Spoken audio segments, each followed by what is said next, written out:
It's March the 24th, 1945, and high over Germany, P-51D Mustangs, piloted by Tuskegee Airmen from the 332nd Fighter Group, escort heavy bombers that are en route to Berlin.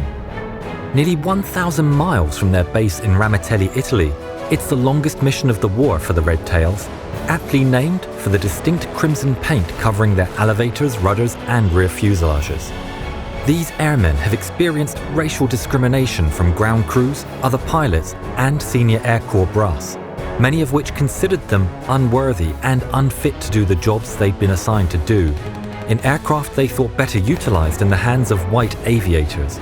But these young men are determined to do their duty and to prove the doubters wrong, spectacularly so. Scanning the sky for unfriendly company, 23-year-old flight leader Captain Roscoe Brown sees telltale contrail plumes above and to his left, alerting him that enemy aircraft are approaching. Instinctively, he barks a command to the airmen around him: "Drop your tanks and follow me."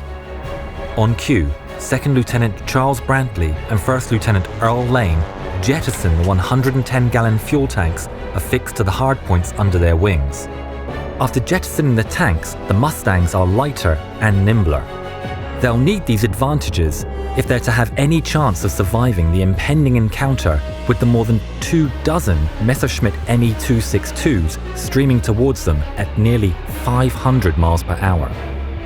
From JG7 in Brandenburg, the 262s are the Germans' twin-engined, jet-powered wonder weapons. They're faster, better armed, and more advanced than the American piston-engine fighters. And as far as their German pilots are concerned, they are the master race who will bring victory on this day. Moments later, in a chaotic mismatch of hissing jets and roaring Mustangs, aviators maneuver for clean shots at their adversaries. Early on in the engagement, it's a stalemate, until 10-kill Luftwaffe ace Lieutenant Colonel Franz Kulp singles Brown's Mustang out of the crowd and accelerates towards him. When he sees Kulp, Brown is just more than half a mile away, and he knows that outrunning the 262 is impossible. Instead, he quickly shoves the throttle forward, sending fuel into each of the Packard Merlin's 12 cylinders. It responds with a deafening roar as nearly 1,500 horsepower surge through the crankshaft to the massive four-bladed propeller. Powered up, Brown turns into Kulp's aircraft to negate its speed advantage. Now he's at 8 o'clock to Kulp's 12, and the unlikely opponents are hurtling towards one another at a combined speed of over 1,000 miles per hour. Brown squeezes off 3 long bursts from the 6 50 caliber machine guns in his wings, peppering the starboard side of Kulp's jet. Almost immediately, flames burst from the stricken 262, and large chunks of fuselage fly into the air. Inside his cockpit, filling with smoke, and the flight controls unresponsive to his commands, the wounded ace pops the canopy and bails out. Next, it's 2nd Lieutenant Brantley's turn to make history. Not one to be outdone, he circles the periphery of the melee, waiting for a lone 262 to wander into his path. And it's not long before one piloted by another ace, Oberleutnant Ernst Werner, does just that. But this engagement is over even quicker than Brown's. Outmaneuvering the more experienced pilot flying the technically superior aircraft, Brantley fills the jet with 50 caliber rounds, killing Werner and becoming the second black pilot of the day to engage and shoot down a vaunted Me-262. And the skirmish is far from over. Using his exceptional eyesight, 1st Lieutenant Lane spots a single 262 that's broken from the pack 2,000 yards away. At its controls is Lieutenant Alfred Ames, with 7 confirmed kills under his belt. Instinctively, Lane yanks the Mustang's stick to the left, then back, tugging the machine into a tight turn. Straining to keep the fast German plane in view as it speeds away, both man and machine are nearing their limits.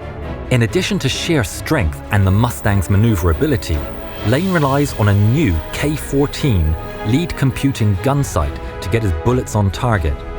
At such speed and range, he'll have to fire well ahead of the shark-shaped jet, rocketing through the sky. The 262's distinct silhouette is barely in his gun sight, but hoping the spanking new gadget works as promised, he squeezes the trigger, unleashing 3 short bursts. Tracer rounds stream through the sky in great sweeping arcs, and fractions of a second later, slam into the 262.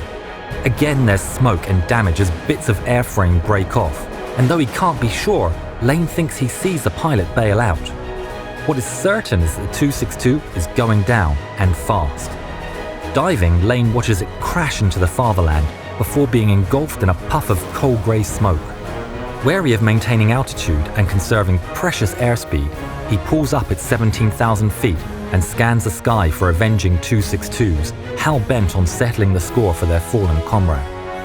And, having escaped the 262, floats down to earth in his parachute and comes to rest entangled in tree branches.